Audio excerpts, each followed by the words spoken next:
And then just before I hand you over, just a little bit about the IOSH Benevolent Fund. And this is where you can donate via purchases made through Amazon. So if you select IOSH as the chosen charity, every time you make a purchase through IOSH, they will donate 0.5% of the purchase costs to the Benevolent Fund. And now I'd just like to welcome you and hand you over to Julie and Rachel. Thank you, Leslie. Many thanks, Leslie. Rachel's just going to pull up the slide deck and then we'll go through the presentation. Thank you.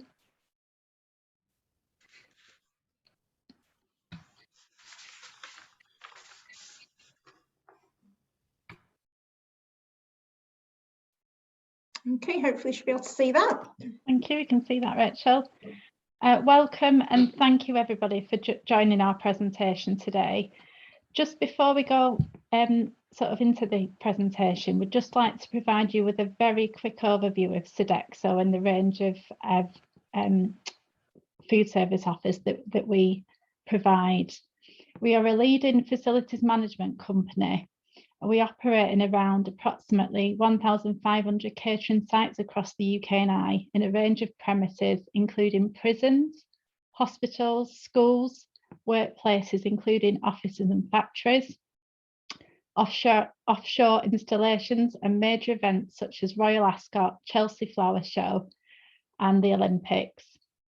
We serve approximately 1 million meals per day. This afternoon, Rachel and myself will be covering food safety compliance trends across the food industry that will hopefully assist you in your own or future roles. For example, if you're a health and safety advisor or manager, you may have responsibility to undertake checks of catering areas, and we'll hopefully give you some extra tips to look out for. I will now hand you over to Rachel to take you through the content and the first half of today's presentation. Thank you. Thank you. So what are we going to run through? We will give an overview of the main areas of non-compliance following enforcement officer visits. We will try to explain what you need to do to comply and how you can check to provide that assurance that you are compliant. Sodexo has in place a primary authority scheme, and we will describe the benefits of having a PA scheme in place for a food business. We are also in quite uncertain times at the moment, with major changes in law having recently come into effect, such as Natasha's law relating to pre-packed for direct sale foods. There is also the upcoming calorie labelling requirements, and also evidence shows that food fraud relating to high-risk products has increased. So we'll give you some things to look at when considering food procurement. And of course, we'll leave some time at the end to take any questions. So please do drop these into the chat box as we go through. You could have killed her. This is what a magistrate told a food business operator who had misled a customer and served her a nut-containing tikka masala pizza. The victim has a nut allergy. The food business had told the consumer that the pizza could be made without the almond powder.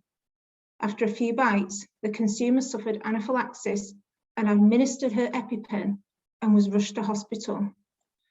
For some allergic consumers, their treatment is not successful.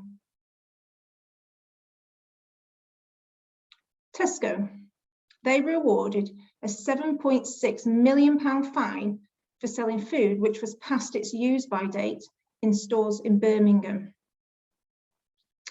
And a takeaway owner fined £5,000 for failing to manage pests in the catering operation and for having poor standards of cleanliness. So those are the top 3 areas of non-compliance that enforcement officers find: allergen management, pest management, and poor food storage practices. So allergen management isn't just about controlling one aspect of food service. It's about having control of foods throughout, from delivered goods, ensuring that these meet product specifications, right through to following recipes and displaying food safely. You do not need to be an allergen expert to examine compliance, so we will run through some key things to help you when you're doing checks. Pest management. It is essential that pest management is proactive in catering areas, because if not, when a problem arises, it will be too late to guarantee food safety. Pests provide a route of transmission of a number of pathogens that can cause disease, including salmonellosis, leptospirosis, and toxoplasmosis. And food storage. Good stock rotation practices are fundamental to ensure stock is controlled and not available for sale beyond its use-by date. Any food held on site, unless indicated otherwise, is presumed to be offered for sale, and this is a strict liability offence. It is also essential that high-risk foods are stored at the correct temperatures, and evidence of this is maintained. The shelf life given to foods is dependent on these being stored as per the manufacturer's instructions. So we'll now move on to some more detail around how to check allergen compliance. So there are a number of checks that can be carried out to determine allergen compliance at all levels of the organisation. So stop, ask staff about their processes. Do they seem confident? Watch what they do.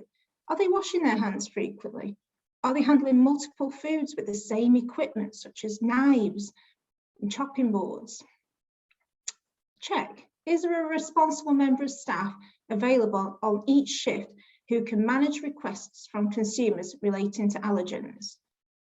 Does the business signpost customers to ask about allergens? And is this signposting obvious? Will they see it? Have a look around food storage areas.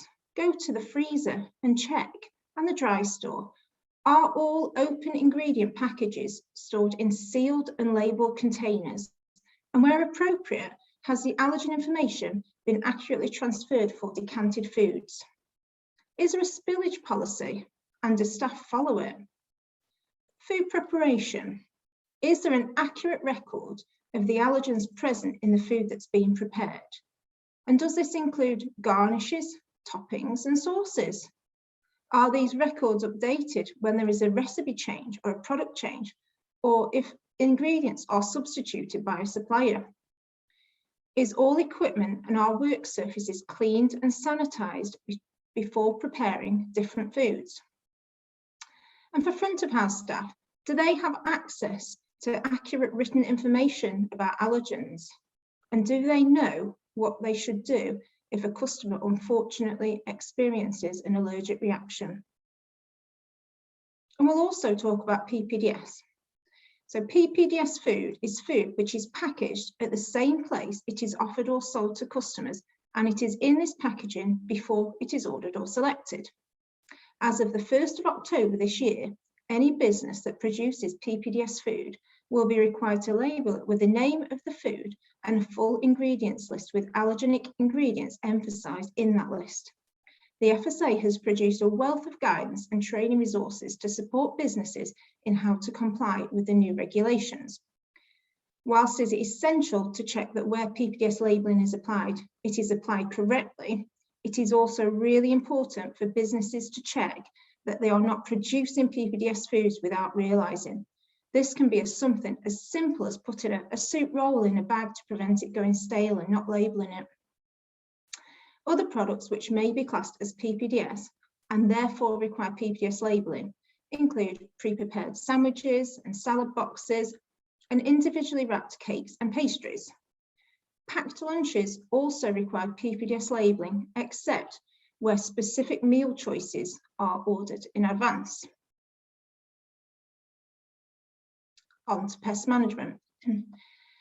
The Food Safety Act 1990 mandates that food handling businesses should exclude pests and prevent food contamination by taking effective measures.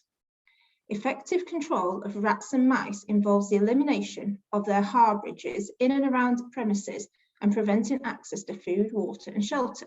Therefore, thorough cleaning and waste management is essential. Check for points of entry. These include areas such as cracks in walls, vents, pipes, cable ducts, access through drains, etc. Ensure rodent proofing measures are undertaken to prevent access. And flies. Flies carry pathogens that cause disease, such as salmonella, cholera, campylobacter, E. coli, Cryptosporidium, and parasitic worms and fungi. They pick up contaminated materials on their bodies, feet, and mouth parts. Some regurgitate digestive juices and defecate whilst feeding and resting, thus contaminating foods and surfaces within your premises. Preventing opportunities for flies to enter your premises is essential to protecting your business. So use fly screens on windows and vents in kitchen areas and make sure they are maintained in good condition to prevent access. Keep doors closed when not in use and install electronic fly killers in food preparation and storage areas, which will help to prevent fly contamination. It's also essential to ensure adequate food hygiene practices in kitchens and dining areas. Ensure floors, walls, and equipment are cleaned regularly, including cracks and crevices, because this is where food and liquid can accumulate. Food businesses must ensure that rubbish is taken out regularly, that drains are kept clean of organic matter, and where food is stored in bins, make sure the bins are kept lidded when not in use. It is best practice to have a proactive pest control contract in place so that documented evidence of inspections can be maintained for due diligence purposes. It is also advised that the catering team undertake a regular pest management check and record these so there is evidence this is being undertaken. And we'll move on to food storage. So all kitchens should work on a first in, first out basis with regards to food. Management should do a stock check and estimate how much of each ingredient they will need before they place an order. Staff should be trained on how to check food deliveries when stock is delivered. They must check to make sure that products are within their use by or best before date, that the products have been kept and delivered at the right temperature, that products don't look off or smell off, and that stock is clean and the packaging is not damaged. So look for things like punctured vacuum packs, dented cans, and check that tops are secure on bottles and jars. Consider if the business could develop a written agreement setting out minimum shelf life on delivery of foods. Ensure staff carry out regular stock checks at the start and end of the day and throw away any food that is set to pass its use by date. Ensure that for a Monday to Friday operation, staff take care to discard anything that will be set to expire over the weekend. If food is frozen on site, check. Is there a system in place to make sure it is clearly labelled with the date it is frozen? Undertake unannounced spot checks at random times. Stock checking is very straightforward, but it is really time consuming. And ensure all areas are included. So think about vending machines and display chillers. Fridges and chill display equipment should ideally be set at 5 degrees C or below. Staff should check the temperature of fridges and chill display equipment at least once a day. Use a clean, calibrated, sanitized probe thermometer to check between food packets, or you could use a simulant such as a water or jelly sample which is stored within the fridge. Ensure all checks are recorded, and where any non-compliance is noted, there must be a corrective action detailed and closed out. I will now hand over to Julie to give an overview of primary authority partnership schemes. Thank you, Rachel. The Primary Authority Partnership Scheme enables businesses to access regulatory advice on food safety, food standards, other environmental health areas, and fire safety through a legal partnership with a local or fire authority. These authorities are known as the Primary Authority.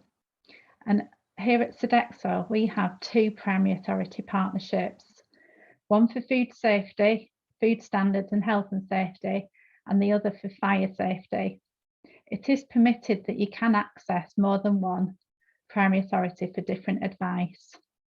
You may also have access to primary authority advice through your trade associations, which you might be part of. I'll now take you through some benefits of having a primary authority. Regulatory and best practice advice is provided that is tailored to the needs of the business, making it simpler and easier for you to comply with legislation. It provides an insight into new legislation, guidance, and access to government consultations.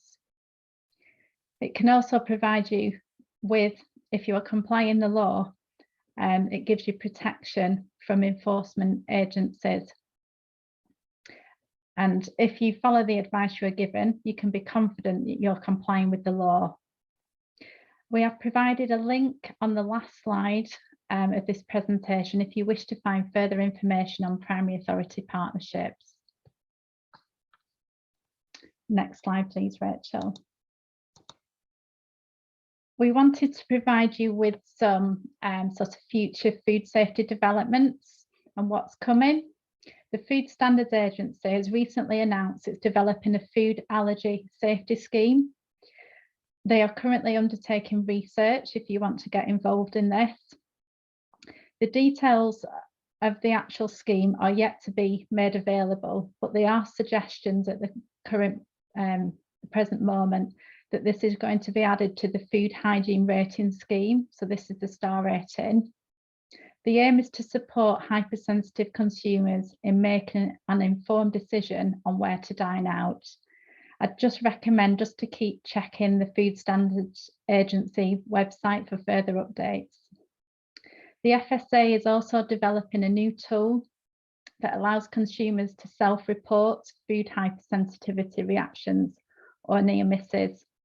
The aim of this is to better understand patterns and trends to help target research and policies more effectively. This trial is due to run from November this month, to February next year.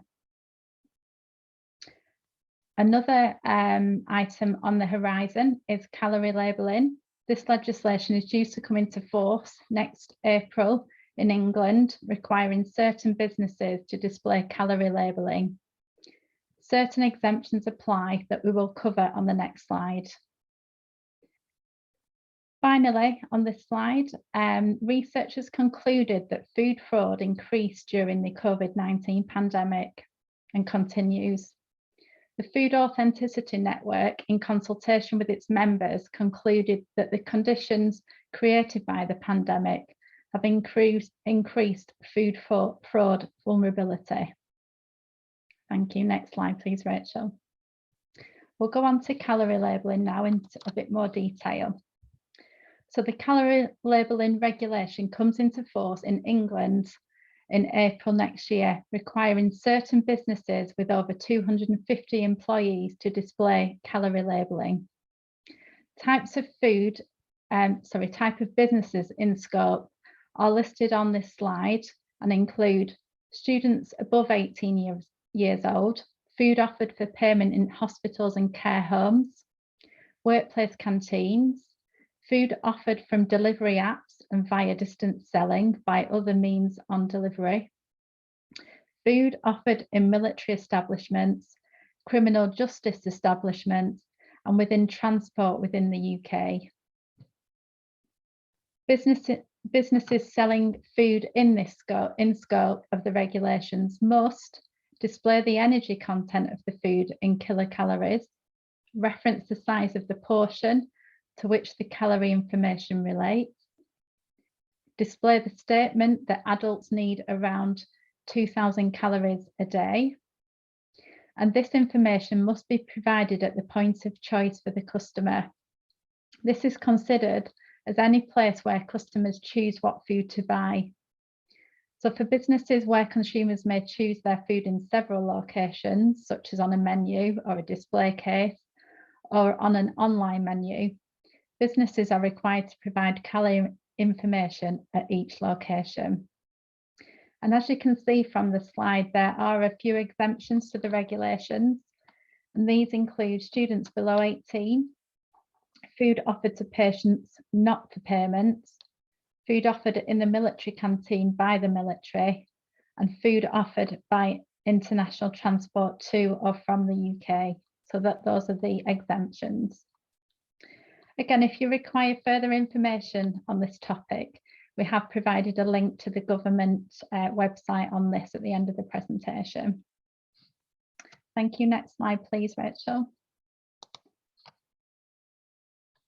I'd like to take you through some top tips around food fraud currently. As we know, since 2013 and the global issue of the horse meat scandal, there has been a worldwide consensus that, as well as us requiring to be better at detecting food fraud, we also need to prevent it in the first place. And the Food Standards Agency have set up a national food crime unit, and this focuses its work on 7 types of food crime. I will now go through each of these very briefly. First of all, there is theft, which is self-explanatory, but the official term is dishonesty, obtaining food and drink or feed products to profit from their use or sale. And an example I thought of there was stealing livestock or poaching. The next type of food crime is illegal processing. So this is slaughtering or preparing meat and related products in unapproved premises or using unauthorized techniques. An example I pulled out there was the unlawful slaughter of poultry, which I observed whilst I was an environmental health officer. And it was very hard to prove because it was in such a small scale. We were unable to prosecute in that instance. The third type of food crime is waste diversion, and this is illegally diverting food and drink or feed meant for disposal back into the supply chain, such as catering waste containing meat diverted into animal feed. This could spread diseases such as African swine fever and foot and mouth disease. The fourth type of food crime is adulteration. That's including a foreign substance which is not on the product's label to lower costs or fake higher quality. Examples here include olive oil, vodka, and saffron most recently. Substitution, this is replacing a food or ingredient with another substance that is similar but inferior. The example there I've given is the horse meat scandal, which, as we're all aware, resulted in jail terms and fines. The sixth type of food crime is misrepresentation, marketing or labelling a product to wrongly portray its quality, safety, origin, or freshness. An example there would be non-UK labelled chicken sold as British chicken, or end of shelf life eggs replaced with a forwarded date code, which we've seen in the food industry. And lastly, the last type of food crime is document fraud, making or using or possessing false documents with the intent to sell or market a fraudulent or substandard product. For example, false health certificates. Most of this food fraud crime is carried out by groups who have backgrounds in the food industry, with some of their activity remaining legitimate. Criminality is moving increasingly online through the dark web. I will now take you through some food products that are currently listed as at risk of food fraud for the UK.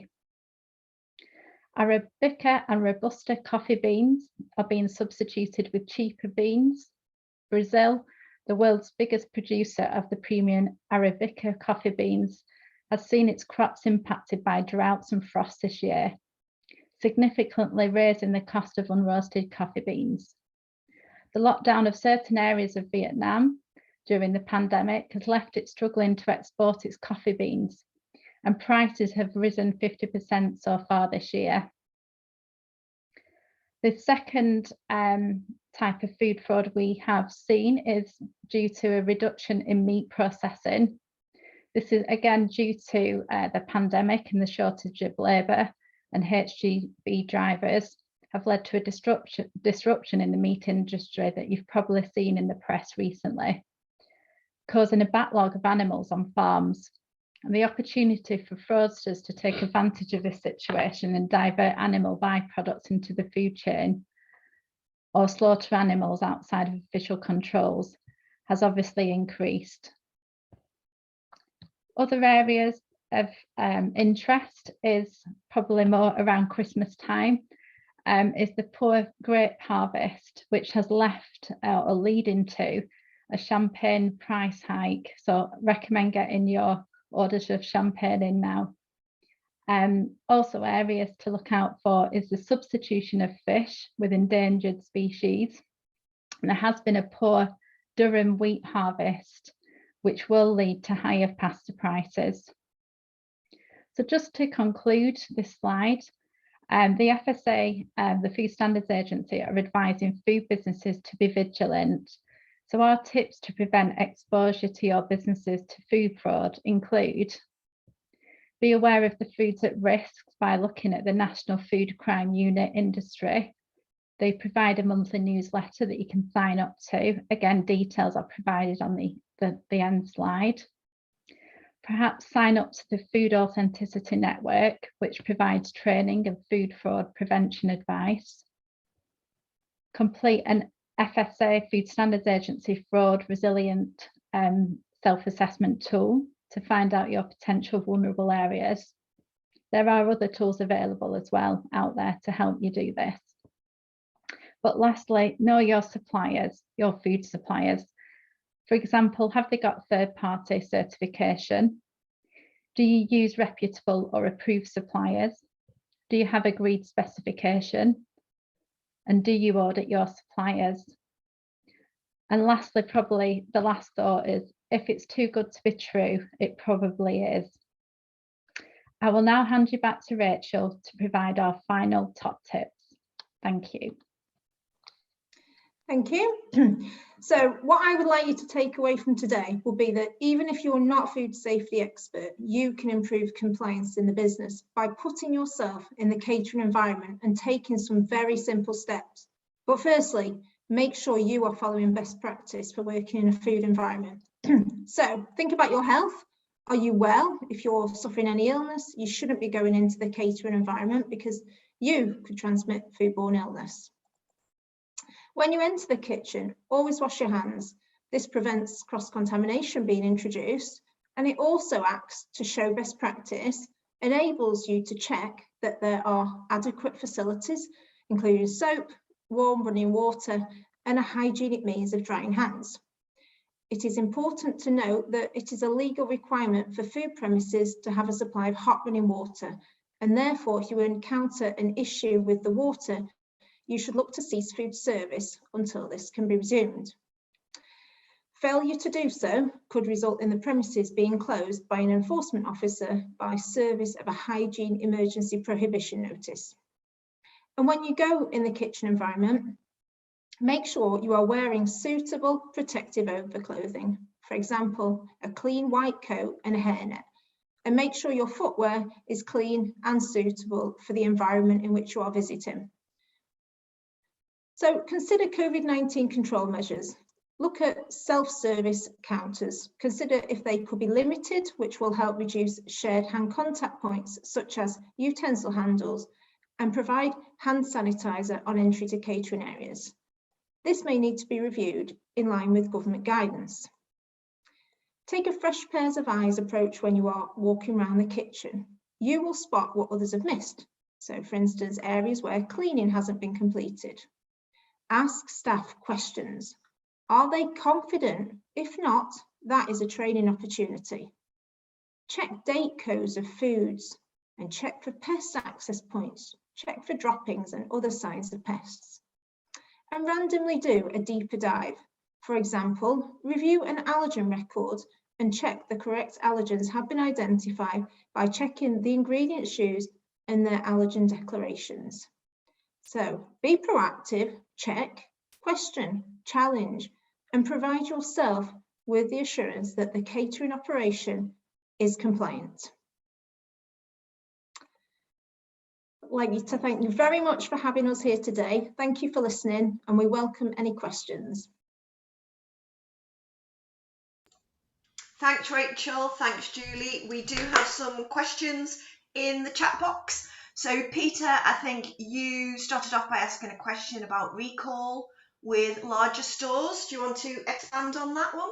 Yeah, I've noticed in the Echo a number of times that Tesco's and Morrison's and even Marks and Spencer's have had to recall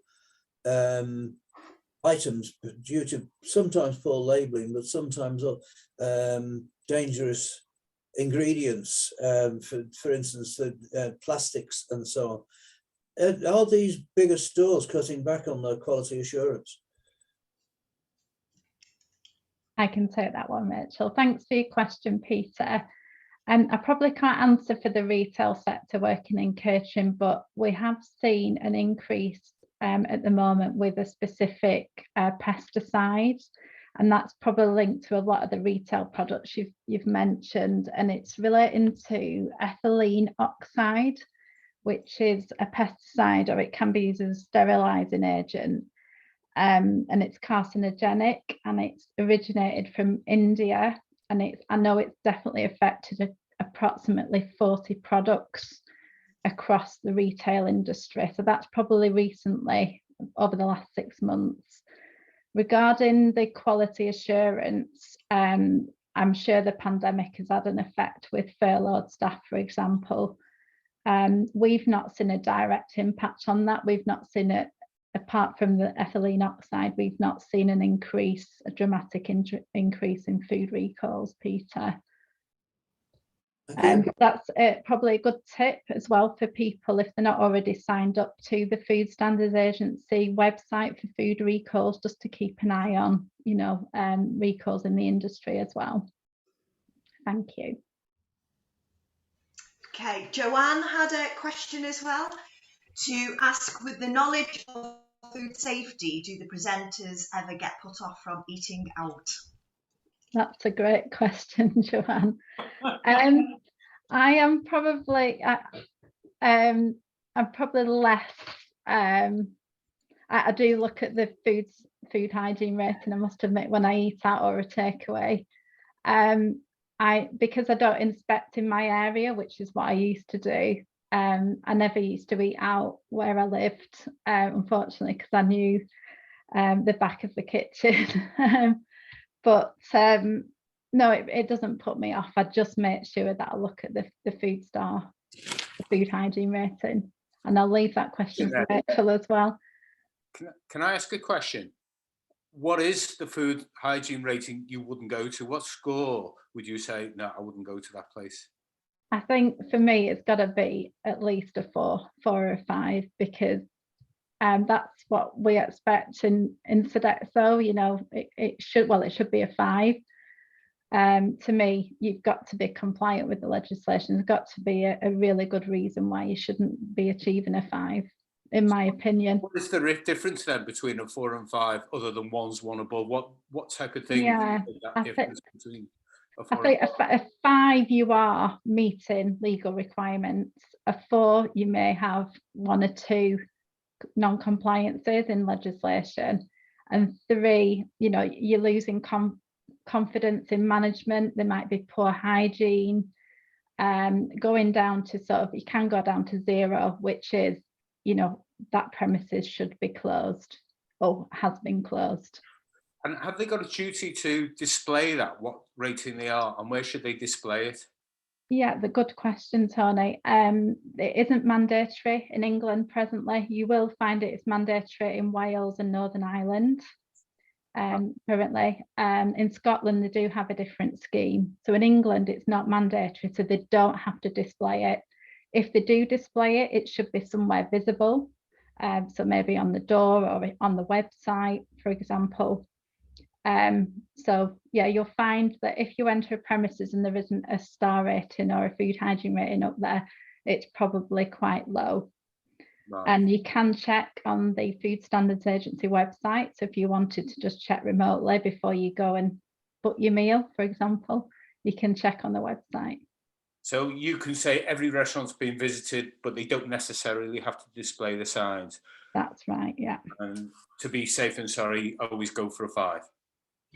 Well, my recommendation, a minimum of 4, but that's my personal opinion. Right, I don't know whether Rachel's got anything to add to that. Going back to the original question, thank you for sharing that. I'd say, no, it doesn't put me off eating out. I do tend to always try and sit so I'm not facing the kitchen though, because you do find yourself slipping into work mode, looking what people are doing. But I agree, we do tend to look at food hygiene ratings when we're selecting where we would dine out, because it does give you a very good indication of compliance. Thank you. Peter, you had another question as well around primary authority. Do you want to ask that question?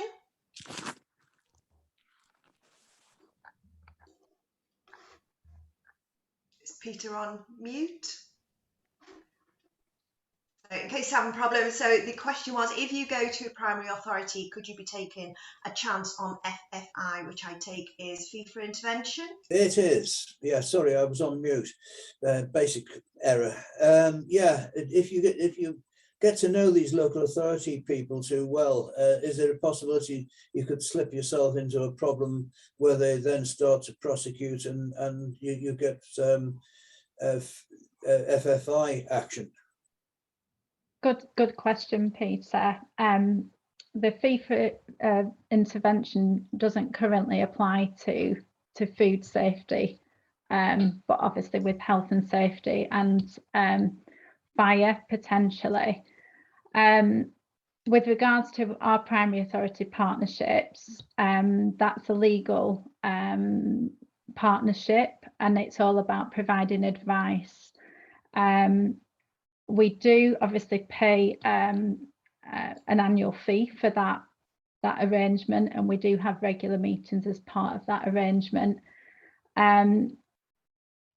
If we face any enforcement action, if we are following our processes and procedures, we will not, generally the primary authority is supportive, and they wouldn't, for example, charge us for their time on that specific area. I don't know if that answers your question, Peter. Not quite, but it's, yeah, I see where you're going. But to me, there's a very grey line there, and I find that very dangerous. Yeah, I mean, we've had a partnership for over 10 years, and we've found the particular authority very, very supportive, Peter. We are generally, a very compliant business, so it is of benefit to us, and we do see it as a positive arrangement. I suppose other businesses might not see that, but there is more information on that on the government website if anybody wants to have a look at how it works. Okay, thank you. Thank you, Peter. Thank you. There was also I don't know whether it's a statement or a question. So Abigail, I don't know whether you want to unmute yourself and ask that question around allergens of unpackaged goods. It's more of a whether you see it as a concern, because from what I can gather, there seems to be a bit of a gap. If the food isn't packaged, then the risk is still the same if it's got the same ingredients. For example, I've got a bakery who's got lots of different products, and they would typically box up a box of flapjacks, which would then be pre-packed and invite them for sale, and they would be subject to the allergen regulations. But if they just emptied those flapjacks into a basket for the consumer to pick and then buy, the risk is still there, but the allergen regs don't cover it. So I'm just wondering whether you think that's going to be an issue going forward. Rich, I don't know whether you want to come in on that one. You're our PPDS expert at the moment. Thank you. Thank you for the question. So for the business that's serving the food as an open product, they would still be legally obligated to provide information on the 14 major allergens for that product. So it's not that information wouldn't be provided because it's not in the packaging, it's just that the labelling would need to be applied if it's put into packaging before it's ordered by the consumer. There's obviously other types of food that don't fall under the PPDS requirements, so anything that's pre-ordered and is then packaged, again, wouldn't be labelled. And obviously we'll just wait and see what happens in the future as to whether there are additional obligations put onto food businesses for labelling. I know it's an area that's constantly being looked at. Thank you. Thank you. We also have a question from Adam, who asked around, due to current limited visiting allowed in hospitals, if homemade food is brought to the front door, would the hospital trust be responsible for its safety if a member of staff collects it and then takes it to the patient? Do you want me to take that one, Rachel? You can do, thank you. Adam, I don't know whether you can speak up on this, but it's a very difficult one for me to answer with not working for a trust, but I can answer it in terms of what our responsibility as a caterer on site. We would not be able to take responsibility for that food. In fact, we don't advocate that we would store or supply that to the patient, just because of the liability of that. Adam, I don't know whether you can come online or if you wanted to discuss that further. Yeah, so it's down in Birmingham. It's not a Liverpool case, but in most of our hospitals, there's very limited visiting on unless somebody's palliative, so that they haven't got long to live. In exceptional circumstances, they can have visitors. We've got about 1,000 beds, and in some of our hospitals, we've got a high ethnic demographic. So the preference is to have their home cooked food, because I've been eating this for 40 years. They come into hospital, and even though we provide them with ethnic food, it's not to their taste. Yeah. So if somebody's got sort of, if they can't stomach the food, we can actually make them the food. We've got personal dietitians that will make them a personal diet plan, but a lot of them it's preference. And if they don't have the homemade food, they don't get any food at all. They just refuse to eat. Okay. So we're under a bit of pressure because obviously you want to keep the patient healthy. You want them to eat. But the risk is that if someone brings in homemade food, and this could be from a chicken that's been killed in the back garden under the kind of halal regulation, so it's not anywhere near the standards that you would be using as a professional kitchen. Obviously, if it's made like that, it could have been frozen, it could have been heated, frozen again, heated again. It brings it in. As soon as we sort of handle that food, I suppose the risk for me and the trust is that we're then responsible for its hygiene. And then if somebody gets salmonella from it, we've handled that food. Even if we haven't heated it, we've carried it, 100 yards from the front door. So it's kind of a tricky one because we've got to balance the risk against the fact that we want to keep our patients eating. We want to keep them, nourished and stuff like that. Yeah, I can appreciate it leaves you in a difficult situation, really, doesn't it? And I think my answer would be the liability, it is potentially put onto yourselves by accepting that food and serving it. So I think you would need to sort of consider it and perhaps speak to your legal team as well to see if the liability there can be limited in some way. Yeah, I mean, I agree because obviously I've got health and safety. My background is health and safety, so obviously I don't want to take on the risk. But in a hospital, it's all about the patients, you see. So we've got the nursing staff who make up half of the hospital who want the patients to have their preferred food, and then you've got the health and safety and corporate and legal teams are saying no, we don't want to take on the risk. So it's kind of a balance between the two. But yeah, I mean, it's I'm reassured of what you said, Julie. From a legal point of view, we are liable, which is what I kind of thought. So thanks for that. Thank you, Adam. Interesting one. Thank you. We have a question from Marius, who asks, what is the mechanism and methods to detect food fraud? Thank you, Leslie. I did touch on them a little bit in that particular slide on food fraud. I think if I just go over those in a little bit more detail, I do think the first thing is to know your supply chain. So if you can make that as stringent as possible, depending on your business. But for example, we use third-party certification. We also carry out due diligence questionnaires for our high-risk plus suppliers. We carry out our own audits. That's all done in-house. We check the product specifications. We also check those for quality. So we do I can't get my words out, taste testing, but also send those to a laboratory for further analysis, depending on what the product is. So that's different ways that you can prevent it. and detect it as well. For example, speciation testing for mincemeat, for example. Also, obviously, keep an eye out on the various websites, such as the Food Standards Agency, the National Food Crime Unit, provide that newsletter. There is also a food authenticity network, which is a global tool that you can use. And there's vulnerability assessment tools you can also carry out. So there is various things.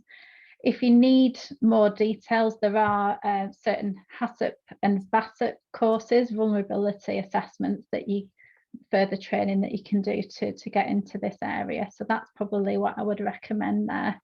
Marios, I don't know if I've hopefully answered your question. Thank you.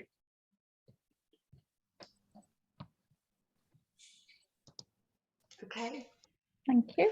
Question for Rachel, I guess. Does the PPDS requirements apply within schools for packed lunches and pre-packaged sandwiches and salads? And that's from Steve. Thank you for the question, Steve. So yes, it would apply. The only grounds on which it wouldn't apply is if specific product orders were made in advance and then packaged to fill those orders. So for instance, if you knew that there was an order for a tuna mayonnaise sandwich on brown bread, and at that point of ordering, you had the allergen information available to share with the consumer if it was requested. Otherwise, if it's packed in anticipation of an order, it would be PPDS and therefore require the labelling. Hope that helps.